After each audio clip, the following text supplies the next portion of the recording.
semphakathini kungane ze recorder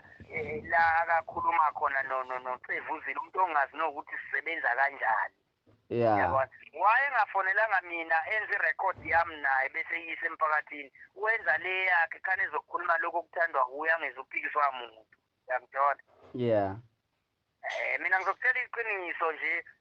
engingakakuvezi yonke le ndaba zokusebenza ukuthi mina since sasebenza nensika yethonga sahola u10,000 oyi1 ngoDisemba losuka kiyo yangithola kahle. Yeah.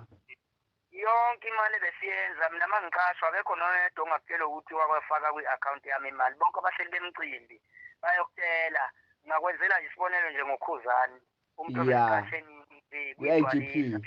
lapho ukugcwalisa abazange beyifaka imali abazange bethola account ethi uMenzi kodwa bathola account yensika yethonga wonke umuntu iya kwinsika yethonga imali namhlanje uma sixabana mina ngisalanga nalutho mina yabona njengamanje imali engigcina ukuyihola mina ngagcina nje ngihola u10,000 since saqala ukusebenza oyi1 imali ke bengikhona ukuyisebenzisa ngayiphi indlela ngoba ikhadi leCompany yakho insika yethonga besihlala kimi kodwa ubekwazi ukurule ukuthi uzongifakela u2000 3000 ukuthi ngiyothenga igrosa nje yasekhaya kuphela uyangithola ndoda isikhathi eside kangaka usebenzela ukudla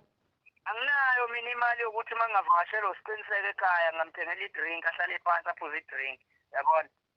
ngoba ikhadi lami rulwa uye akusile lami elakhe lensika yethonga besihlala kile mina bengenayo imali because bengena imali kodwa mina ke ngakufikela ikhadi akukhomali kukhona imali elingene lezo zinto engiyozenza kuphela akaze mina ngahola since saqala ukuhlangana from 2020 until 2024 ngiyaqala ukuhola mina ngo10,000 engiuhole ngoDisemba nawo othe mangiuhola wasulekelelana ne7,000 from uSambro ngakwazi ukuyisavela imali cishe benginemali engango13,000 imali ebengiqala ukuyisavela yona ngithi ngiyibekela le mali kufika isimo ke esingibiza ukuthi ngiyisebenzise ngayithatha leyo mali ngayothenga ngayoyisebenzisa ngoba kunobaba engizwana naye lo akathi yena usiqhathile lo baba akathi nje usiqhathile unamanga siqhathwe nje izinkomo engiyithenge kuye ebezu5 nemali ebengihlanganisa nangale akanginike yona ewu20,000 uma ngabe esethi uyangilekelela njengoba bengimtshela ukuthi nangimshibethe nganginika inkomo ezu5 ngo30,000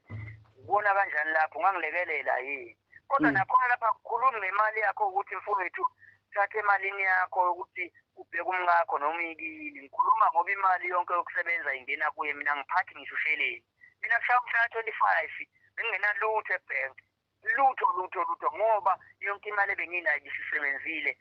leyo 10,000 ayengifakele yona yayingasekho ngizwa kulelo daba leli lemoto ngizwa la ngiyakhumbula sikhuluma nawe uthi imoto ithengwe ngaphansi kweCompany angibanga ngisunderstand lapho ilokhuzi iFortune ngizokubeka futhi nakhona ngifuna ukuthi abantu bazi iqiniso into engidida kakhulu lamfo angimazi ukuthi uphila impiloni anguvezi lokho ngoba naku mina sesingasezwene naye iFortune ngasuka ekhaya mina ngithi kwenisiyocinga imoto kaMeni uyangithola imoto eyigcinakala okuyi-professional iToyota ayizange itholakale yayizo-replace isikhala sepolo ngoba ipolo yakhe ukuthi kwaba ney'nkinga zayo-ke nayo like oma-balloon payment yonke lezi zinto lezi yajika-ke ngaleyo ndlela ipolo kwase kuba ukuthi angiyocinga imoto eThekwini le mali engangiyocinga imoto wayelokhu ethi uzoyifaka kimi ngithi no sikayetho ungayifaki kimi imali ngicela ukuthi kwaku-100,000 wathi uzoyifaka kimi ngathi cela ungayifaki leyo mali ngoba ngiyasaba ngizothenga imoto ngingedwa kusasa makufanele ngisuke emnambithi ngiye eGoli ngisuke eGoli ngiye eMaritzburg ngisuke eMaritzburg ngiye eMpangeni bese iyangifela imoto engiyithengile bese uyangikhomba uthi hayi angene wena wathenga le moto uyabona ngathi sizohamba nawe siyothenga imoto